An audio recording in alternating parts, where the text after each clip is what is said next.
పేతురు గారికి ఒక ఆలోచన కలిగింది. యేసు ప్రభు వారు అయ్యో ఈ నీళ్ళ మీద నడుచుకుంటూ వస్తున్నారు, ఎంత అద్భుతంగా ఉందో చూడడానికి. అయ్యా నేను కూడా నడవచ్చా, నేను కూడా ఈ నీళ్ళ మీద నడిచి నీ వద్దకు రావచ్చు అంటే ఓకే, దాంట్లో ఏముంది? ఈ లోకాన్ని సృజించింది నేను, ఈ ప్రపంచాన్ని నిర్మించింది నేను. ఒక్క మాటతో నువ్వు నీళ్ళ మీద నడిచిలా నేను చేయలేనా?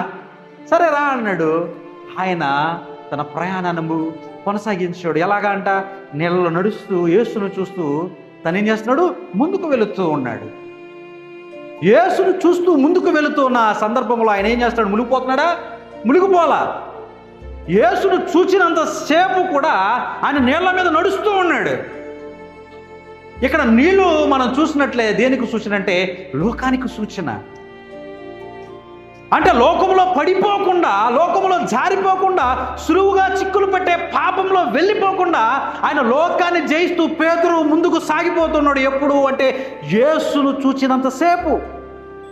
యేసును చూసినంతసేపు కూడా ఈ యొక్క పరుగు పందెములో అత్తరకు చేరే ప్రయాణంలో తను ఓడిపోలే. కాబట్టి మనం ఈ లోకం మీద జయాన్ని పొందుకోవాలంటే మనం యేసును చూడాలి. యేసును చూచినంత సేపు మనకు విజయమే.